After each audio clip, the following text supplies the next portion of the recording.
The SANS Institute, the most trusted source for computer security certification training and research. Visit SANS.org to explore their full curriculum and latest training offerings. Cryptography is all about secret keys that need high-quality entropy to be truly random. NetRandom from Wilhoit Security delivers pure quantum entropy on demand across the entire data center and out to the cloud. Think NTP, but for quantum entropy. Inoculate your applications from making weak crypto keys, all without having to change a line of code. Visit getnetrandom.com to learn how you can take control of your entropy supply and ensure crypto security today. Onapsis is the leading provider of solutions to protect ERP systems from cyber attacks. Customers can secure their SAP and Oracle business-critical platforms from espionage, sabotage, and financial fraud risks. Visit them on the web at onapsis.com. Signal Sciences is the industry's first web protection platform that works in any cloud, any container, any platform as a service, and any modern application architecture. The Signal Sciences web protection platform can be deployed in next-generation WAF, RASP, or reverse proxy modes, giving customers ultimate flexibility and coverage. Protect your web applications with Signal Sciences web protection platform. Signal Sciences, protecting applications, connecting teams. For more information, check them out at signalsciences.com/PSW. Welcome, everyone, to our feature interview for this evening's program. I'd like to introduce Kyle Wilhoit, who is a senior security researcher or purveyor of offensive security at DomainTools. Kyle focuses on researching DNS-related exploits, investigating current cyber threats, and exploration of attack origins and threat actors. More importantly, he causes pain to cyber criminals and state-sponsored entities worldwide. Prior to DomainTools, he worked at Trend Micro as a senior threat researcher. Previous to that, he was at FireEye hunting badness and putting the bruising on cyber criminals and state-sponsored entities. Kyle is the co-author of a recently released book, Hacking Exposed Industrial Control Systems, ICS, and SCADA, Security Secrets and Solutions. Kyle is also involved with several open source projects and actively enjoys reverse engineering things that just shouldn't be. Kyle, welcome to the program. Yeah, thanks for having me. It's good to be here. Yes, it's nice to have you. Kyle, how did you get your start in information security?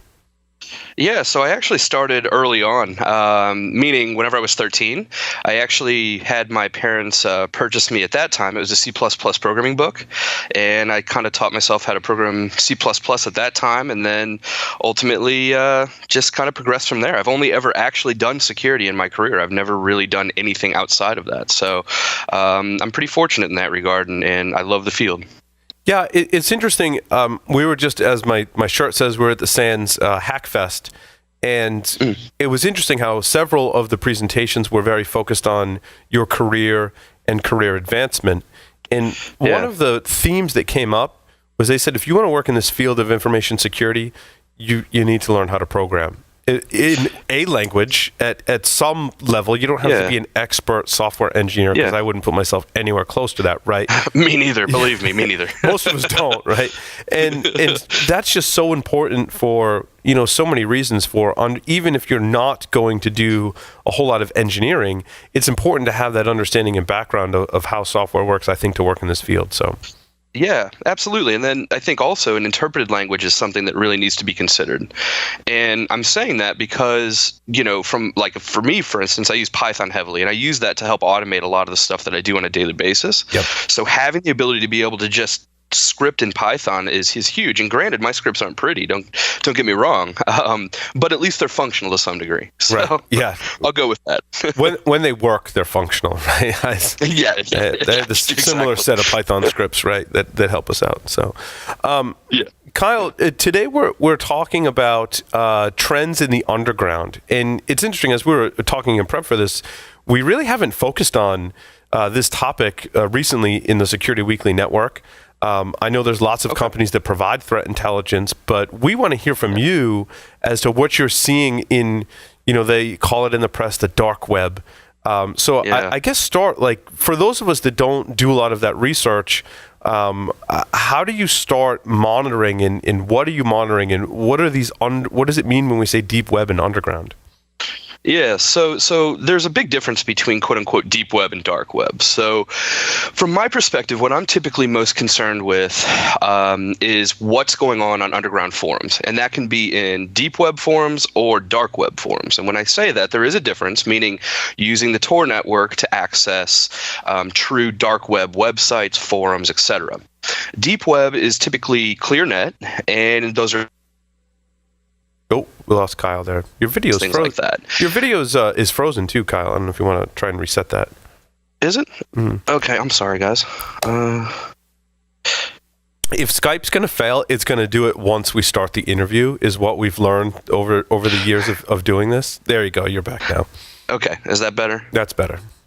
Okay, sorry. So realistically, 2017 has been a really interesting year for underground environments, and it's been really, really interesting, primarily because in July there were 2 marketplaces that were actually taken down by law enforcement, and I'm sure you've probably heard of one. Yeah, well, Kyle. So when you say marketplaces, are they truly separated? The marketplaces that are selling exploits and tools to do cybercrime, right? Which I think is somewhat it's different from some of the tools that we use. I mean, there are similarities, of course. And then, sure. But then you say marketplace, and then I think of the popular Mr. Robot episode and show where he has that whole season where basically there's the deep web or dark web, I'm not sure what you would call that, marketplace where they're selling things like drugs and illegal prostitution and all that stuff. So are those very separate things that you monitor? Yeah, that's actually a great question. So criminals, especially on underground markets, from both a dark and deep web perspective, are very entrepreneurial. And because of that, they don't really segment themselves or pigeonhole themselves into only offering one product set.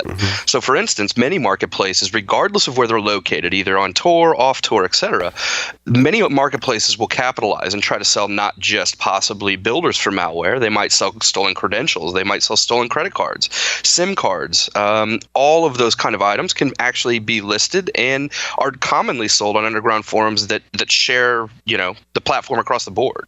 So realistically, they don't really dictate, or they oftentimes won't say, well, this is only for credit cards, etc. Now, that's not to say that there aren't forums or marketplaces that only cater to that, because that certainly does exist. But a majority of the marketplaces that a lot of people have heard of, like Alphabay and Hansa, ultimately they went down. But those marketplaces were kind of a smorgasbord. They offered everything from exploits to credit cards and passport photos. And so on those forums, can you also buy things like illegal weapons and illegal drugs, or are those separate? No, so the illegal drugs for sure. The firearms sale, that does vary. So for instance, traditionally speaking, there are firearms markets that are specifically geared towards individuals wanting to acquire firearms. Those are typically carved off, and I'm not quite sure why. That might, legality issues, maybe where the hosting environment's at or where they're located at from a physical proximity standpoint, etc. But ultimately, the firearms piece is kind of one of the only offshoot marketplaces that I've typically seen. But drugs are almost sold on every marketplace that I've been on for the most part when we're talking about true underground markets. Now, it's kind of interesting. We were talking earlier about Amazon and not having your options how they ship. When you've got an underground marketplace that has to actually send you something, are there ways to track how they're sending, or are they like going to their post office and being like, hey, here's a package, it's got a firearm in it? Like, how does that work? Yeah, so actually there's been a lot of debate over how successful and how many individuals have truly purchased firearms online, because that question does come up, right? From a drug perspective, underground markets shipping drugs have been really, really successful, super, super successful, and that's why Alphabay and Hansa got shut down in July of this year. From a firearms perspective, as I kind of mentioned, there's been a lot of discussion on, has there really been a large assortment of firearms that have been purchased? Unfortunately, I don't have a good figure for that, and I don't know that really anyone does, because it's such a hard thing to track. Meaning, I can't just walk over to someone's house and say, hey, have you been buying a firearm on an underground market recently, or how did that go? So at this point, it's a lot of, unfortunately, to some degree, some speculation on who's purchasing firearms. Now, one thing I can say is a super interesting kind of research study that I've been doing recently is looking at how cyber terrorism works at a much greater scale. And part of that is looking at how firearms go on underground markets from a terrorist organization perspective. And there is a lot of successful trading going on there and a lot of successful purchasing going on in that particular region. And that I can confirm. Have you noticed in your research, one of my greatest fears is that terrorists combine cyber and real world attacks. Can we track some of that behavior? In other words, if they're purchasing illegal goods that are a physical something, a firearm or whatever, and also maybe purchasing cyber weapons, for lack of a better term, as well. Yeah. Is that something we could track and people working on tracking? Yeah, so definitely. That's part of what I spend on a daily basis is tracking some of those arms movements and how the cyber underground or underground environments work in relation to how terrorist organizations work, and are they leveraging certain apps, are they leveraging certain technologies from underground forums and or from criminals, because ultimately that helps us track not just the criminal groups or criminal elements operating, but also it helps us track obviously any possible terrorist links, etc. But I'm definitely seeing a lot of bleed over, meaning I'm watching certain terrorist groups actually leverage cyber criminal tool sets because it's effective, it's cheap, and they can get on these underground forums and really quickly grab some of this stuff down. So it's super, super easy, right? So, and they're noticing that. Yeah, Kyle, when you say you're monitoring, what's the vetting process like in order to get into some of these markets and either observe and then obviously, go to the next step and actually purchase something? Is there kind of it doesn't sound like there's a whole lot of vetting going on. So there's not. Realistically, to get access to many of these forums or markets, there's a couple different avenues you can take. One is via vouching, so you can actually be vouched by other members of the forum already. A second option is just by paying flat fees. Many of these forums will actually just accept a flat fee. You pay $100, for instance, via Bitcoin, and you can have access to the forum and bypass the vetting process. So those are one of two different ways to gain access. Now, to get vouched on an underground forum by someone, you obviously have to have a persona on other forums, etc. So ultimately, you really do have to kind of cultivate, to some degree, an underground kind of persona to operate on to really try to understand what's going on in these ecosystems. That's really interesting. So what are some of the, and obviously technologies like Tor and Bitcoin have allowed this market to explode. Have you certainly seen an increase, and that's kind of like table stakes now that these forums exist in a more ubiquitous fashion because we have things like Tor and Bitcoin? Absolutely. Those kind of services are vastly needed, and I use Tor on a daily basis. I love Tor. I use Bitcoin, etc. But this has definitely furthered these underground marketplaces, which that's going to happen. Anytime you have kind of an anonymous payment system or an anonymous payment currency, those kind of things are going to happen. So that's just an unintended byproduct, I guess, of having those kind of anonymous payment systems. So I can definitely say that that has definitely furthered this process along and made marketplaces like Alphabay, prior to being shut down, really, really successful. I mean, at one point, Alphabay had hundreds of thousands of listings for drugs, stolen credentials. I mean, anything you could find. Netflix credentials, for instance, were going for a couple dollars per account for credentials. Wow. So it's crazy. Is that the ultimate downfall? Is it just becomes too popular and then it just ends up on federal investigators' radar? Is that really what happens? Realistically, exactly. So in July, Alphabay was shut down by Dutch authorities in conjunction with U.S. authorities, and Hansa Market was also shut down. And actually, the owner in Hansa was in Thailand and actually hung himself in jail right after he had gotten arrested. And those marketplaces, with those getting shut down, that had a drastic impact on underground marketplaces, and arguably on the entire underground in general when those two marketplaces were shut down. And they were shut down because they were really effective, meaning there was a lot of individuals purchasing a lot of drugs off those websites and distributing and reselling, etc. And law enforcement realizes that, and they realize that the popularity of these sites, it's massive. It's just really exploded.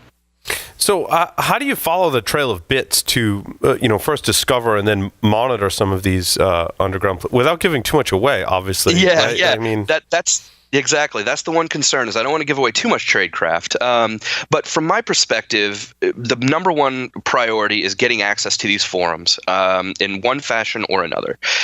Because from that point, I can then look at postings specifically, start to then look for new possible malware binaries that are possibly being sold and or distributed or traded on these forums. And then ideally get my hands on those binaries, reverse engineer those, see if there's any infrastructure living behind that, command and control infrastructure, et cetera. And then ultimately trying, if possible, from a high level, do attribution. Again, I'm not a fan of attribution necessarily, but to some degree, we should be able to do a little bit. And so I don't want to give too much tradecraft away. I hate to say that, and I know that's kind of... I get it.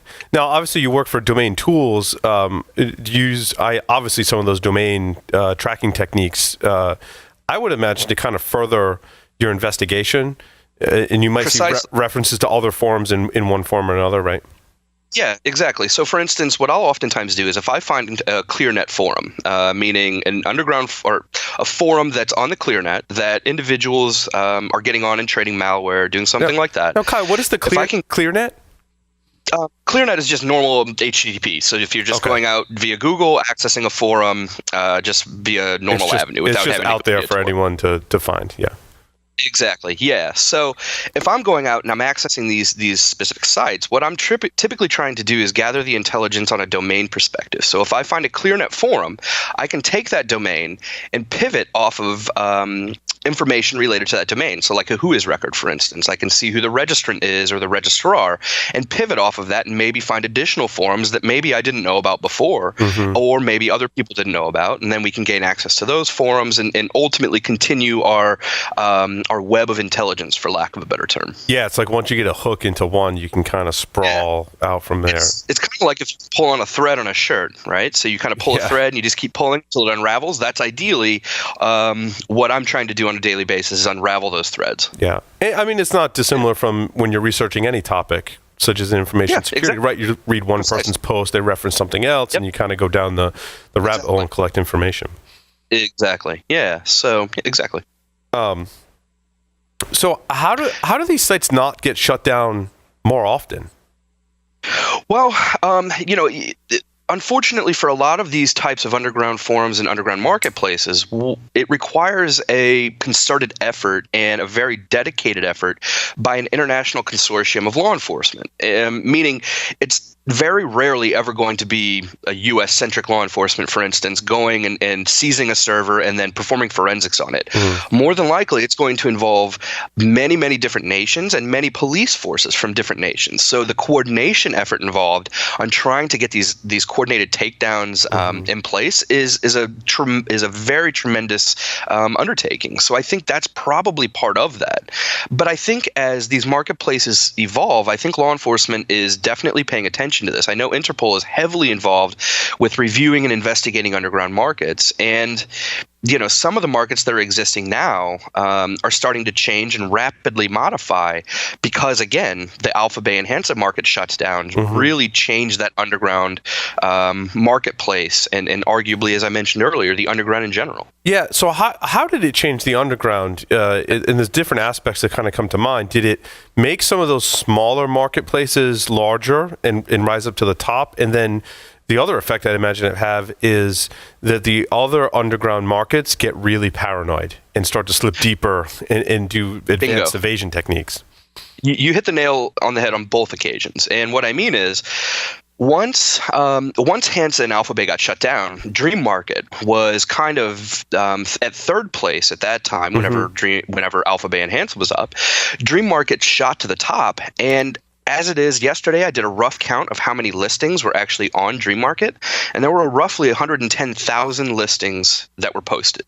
Meaning 110,000 different postings for 110,000 different product sets. Now, it might be credit card numbers, etc., but nonetheless, that's a huge and a dramatic increase from what it used to be. So first, yes, we did see an increase in smaller marketplaces after the shutdown of Alpha Bay and Hansa. What we did start to notice is a mass migration to mobile messaging apps. And that's very likely because individuals are scared that other underground forums have been operated by law enforcement. Yep. Because Alphabet, for instance, was operated supposedly by law enforcement for several months prior to being shut down. And there's been a lot of talk on Reddit that individuals and users of Dream Market, which is, again, the largest market now, is also being operated by law enforcement. So they're all very, very paranoid at this point. And that's why that migration, starting in July and August, to mobile messaging platforms has really taken off. So when you say mobile messaging platforms, how does that work? Yeah, so what I'm referring to mostly is really kind of three different apps. One is WhatsApp, Telegram is the other, and Discord. And those three messaging platforms or applications allow individuals to communicate on a more personable level, and it also allows for a layer of anonymity, right? Because to some degree, there's encryption built in, right, with WhatsApp, for instance. So that provides a layer of anonymity and protection for these particular market users. What I've been watching is on underground forums, these individuals will talk about marketplaces, about groups on WhatsApp, chats, Telegram groups, Discord groups, etc., and to join those groups in order to purchase goods. So the forums have been kind of now relegated as a coordination spot, and then they go and switch over to mobile apps to actually do the purchasing and the trading of goods. So it's a very interesting kind of change that really happened again after Alphabet and Hansa. So it's really interesting to watch. Now, WhatsApp is a US-based company and product, is that? So I think so. I don't know the origination of WhatsApp. It was created by a Mountain View, California company, which was acquired by Facebook. Okay. So do they not report back to law enforcement, or they provide that level of anonymity, similar to like VPN services? Yeah, so I honestly don't know. I don't want to put any words in WhatsApp's mouth. I would assume if they're presented with a subpoena or something that they would comply just like any other US-based organization, but I don't know that. What ultimately comes into play is that WhatsApp is by default encrypting messages. So that's going to make it more difficult, even if they were served with a subpoena, to be able to action and pull out, any clear text conversations, etc. Not saying that's not possible. I just unfortunately don't know. Right. I haven't worked directly with WhatsApp on taking any of these groups down because that's just part of kind of our next evolution of this. Yeah, but it sounds like the WhatsApp is the communications piece, and then they're spawning off into the other kind of forum and website stuff. Is that true? Yeah, that's exactly right. That they're using it as a communication platform to directly trade with consumers, to directly trade and get that trade integration on a more personal level, because then they can build up a different trust relationship as well, and they don't have to necessarily be concerned that maybe there is law enforcement interdiction on a marketplace that you're using. And additionally, criminals are starting to become concerned that these underground marketplaces are going to run off with your money. Meaning, if you escrow a certain amount of money into an underground forum, and you're saving it to make purchases in the future, those underground markets in the past, there's been a couple big occasions where those marketplaces have actually just closed down shop and taken every single basically all the money that anyone had deposited, and they had run with it. So there's also that concern that individuals don't really trust the marketplaces themselves anymore because many have shut down and just run with money. So ultimately, the trust is been shattered in underground environments. There's no honor amongst thieves, right? Right. Yeah. Right. I guess they look at it like, are you going to call the cops and say that somebody took your Bitcoin? Yeah, exactly. From an underground marketplace where you're making a list of purchases. Right. What trends have you seen in the sharing of malware and exploits? I know that obviously there's a lot of large bug bounty programs today. There's a lot more formalized programs for purchasing, selling, and remediating zero-day vulnerabilities. Have you noticed a trend that's affected the underground marketplace in terms of buying exploits and/or malware kits? Yeah, it's a good question. So one thing that I've seen a dramatic spike in is what's called affiliate programs. And affiliate programs give flexibility to the malware author, meaning the malware author can go out and write a binary, or they can write a builder for binaries for whatever malware strain they want. Could be ransomware, banking Trojans, whatever. what they'll do then is try to set up on underground forums, and they'll say, hey, I have a ransomware builder or a malware binary. Whoever wants to come and partner with me, if you run the infection schemes, meaning you go out and compromise machines, you do all the heavy lifting, the maintenance of the servers, etc., and I'll give you the code base, I'll give you the builder, and ultimately you give me 30% of your profits and you keep 70%. And they've come to that's becoming quite popular because it's offloading a lot of the heavy lifting, and it allows script kiddies to really get in and make a lot of money because they don't have to understand how to write binaries. They don't have to understand how to leverage and how to properly set up command and control infrastructure and all of these things.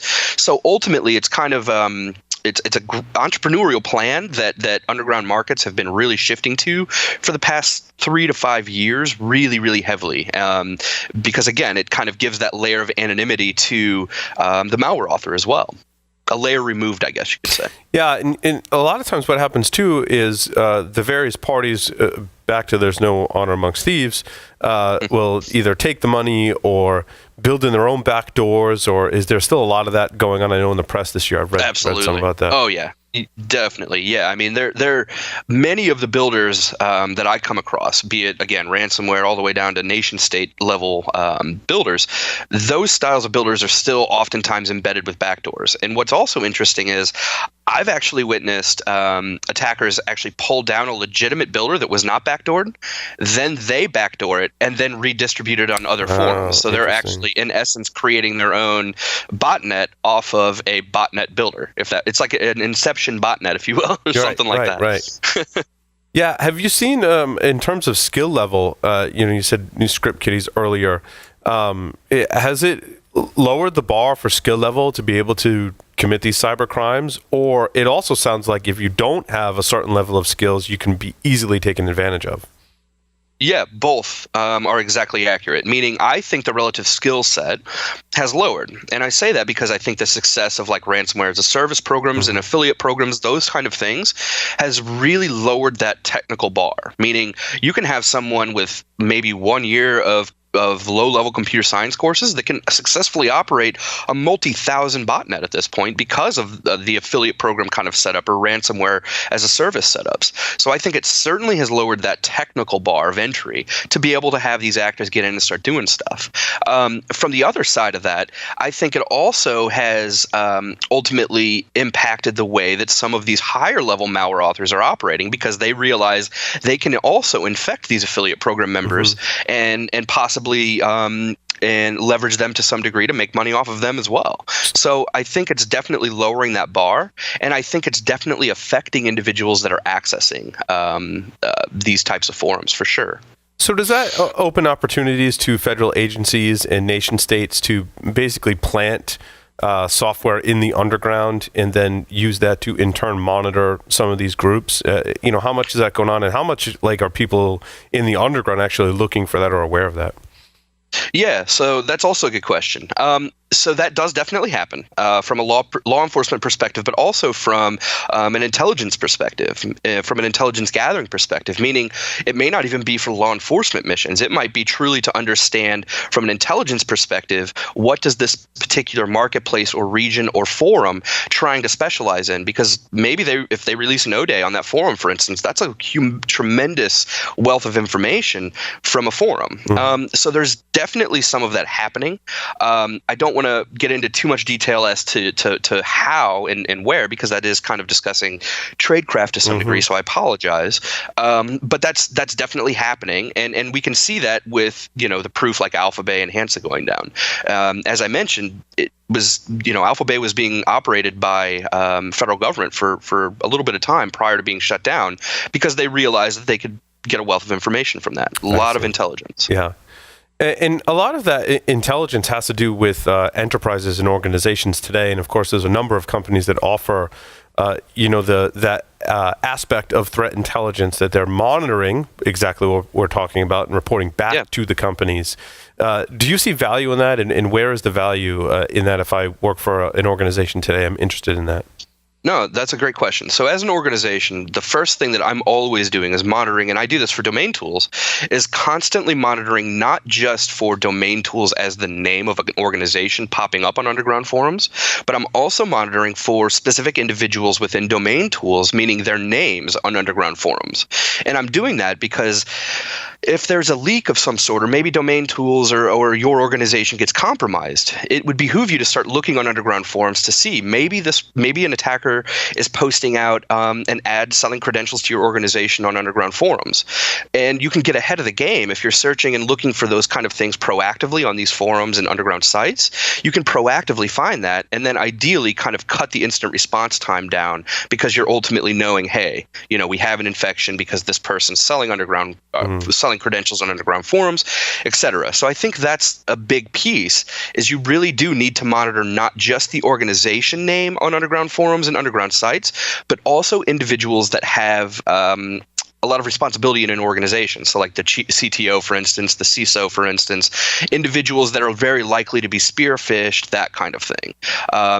Because again, those are the types of individuals that are, from a high level, you can quickly start to gather intelligence on. So I think it's massive with trying to do searches, again, for organization name, individuals, that kind of thing. When you're doing those searches, Kyle, like how much of you are saying, well, I searched these underground forums and I think we're good, we haven't been compromised. And then what part of you says, well, maybe I just haven't uncovered it yet and it's in some other form that I don't know about? No, that's a great question. Honestly, I never feel confident that it doesn't exist. I constantly feel like I'm chasing that thread, I guess you can say. I never feel confident that that doesn't exist. And I keep that thought in the back of my head, because that keeps me persistent, that keeps me on edge. And that keeps me, I don't want to say vigilant, but it really is. It keeps you vigilant on looking after these kind of things. So from my perspective, I constantly feel like I'm not looking at enough places. Yeah. What do you see as the future trends in underground markets? Like, do you see any evidence of, or just in your own imagination, kind of ponder what they're going to do next in order to maintain anonymity and be able to basically trade illegal goods and services on the internet? Yeah, so that's hard to say, because ultimately what it comes down to is we have two different subsets of criminals in my mind. We have one subset of criminals that are kind of the lower level individuals, and they're the ones that are willing to go to Dream Market, for instance, or to Trade Route or other marketplaces that still exist and still sell their goods. And they're doing that because they look at it as a risk-reward scenario, right? And they're saying, well, the likelihood of law enforcement interdicting me and taking my stuff because I live in country XYZ is relatively low, so I'm going to continue operating on these marketplaces. That's one set of criminal element. And I think there's a second subset of criminal element that is the more advanced attacker.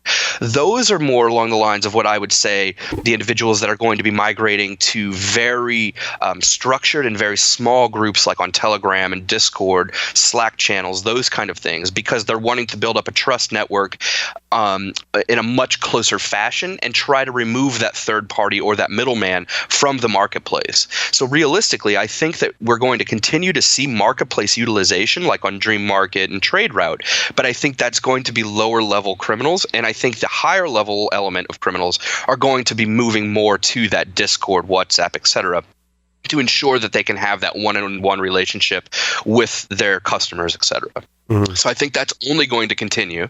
And I think ultimately, from a dark web perspective, and by dark web I mean onion domains, anything that's accessed via Tor, is becoming a lot more shallow, meaning that the environment is changing because of these marketplace shutdowns and because of the way that law enforcement is paying attention to this. So I think ultimately it's going to change and it's going to become more shallow. In terms of skill level of law enforcement, how have you seen that change over time, and what can we do as a community to help support law enforcement in learning this technology to That is an awesome question. I'm so happy you asked that. One thing I've seen is law enforcement is much more available and ready to interface with private researchers such as myself and say, hey, what trends are you seeing? How are you seeing this happen? And what is your hypothesis as to why this is happening, et cetera? So I think that's a major step in the right direction, that law enforcement, as well as some intelligence agencies, are also opening up more to being able to say to private researchers, hey, what are you seeing from that perspective, et cetera? I think from our standpoint, meaning from our community standpoint, I think we really need to focus on getting awareness out there on tools, techniques, and procedures, all TTPs related, all tools, et cetera, that's being used by these underground groups, because ultimately I think the awareness factor is what helps drive some of that defensive technology and helps drive law enforcement to pay more attention. I truly think that if it wasn't for a lot of our community publishing results about how Alpha Bay distributes drugs and all these things, I don't know that necessarily anything would have been done about it. So I think our industry has a lot to do with those takedowns. And I think law enforcement's realizing that, and that's great. And I think as long as we continue publishing and researching what these criminals are doing on these markets, I think it's only going to continue in an upward trajectory, and those law enforcement agencies are going to hopefully continue to integrate and talk to private researchers about some of this stuff. How worried do you think nation states are that security researchers such as ourselves are going to discover that in the underground that's really a nation state doing some kind of monitoring or something that could make a headline, right? Yeah, I mean, I think it depends on what the operation is to some degree too. But I think it just depends on how heavily involved the law enforcement agency is with a takedown, how deeply involved they are with the country that possibly that server's located in, et cetera. So I'm not really sure. I mean, luckily, from an operational security perspective, the federal government, from the U.S. perspective, and governments around the globe are really good at operational security and or false flags. So even if we were to attribute it possibly back to a nation state, it would be really hard to say that in public because, as you know, attribution is extraordinarily difficult to do. So it's hard to say, unfortunately. I wish I had a better answer. Yeah, I think that nation states would have to screw up pretty bad to have that attribution really point back. I won't mention any specific examples. Yeah, like, no specifics, right?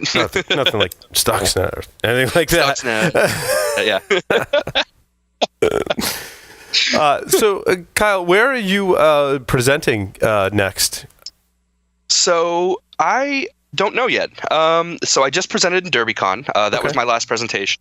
And I'll be submitting probably to Troopers as well as ShmooCon. So we'll see. Hopefully I get accepted there. If not, I don't know exactly where. I'm just going to be submitting like normal and see and hope that the conference gods are on my side. Awesome. Now, the research that you'll be submitting, is it along the same lines, or do you have new stuff that you're working on? It is. So it's along the same lines as underground research, and I'm specifically the research I'm doing now is looking at underground hosting environments. So how kind of dark websites come into existence, where are they hosted at, what do these hosting providers look like, what does that ecosystem look like, kind of data behind those hosting environments, because that's an area of study that I haven't seen a lot of good research, and that's what I'm wanting to do, is fill that gap of research for those underground hosting environments so we can ultimately understand how they operate to further our intelligence in that field. Awesome. Well, Kyle, thank you. So was there any other closing thoughts or information you want to share with our listeners? No, this was awesome. I really appreciate the time, and this was great, like always. Awesome. Kyle, thank you so much for appearing on Paul Security Weekly. You. Awesome. Thanks, guys. And with that, that'll conclude the show. Thanks, everyone, for listening and watching. Over and out.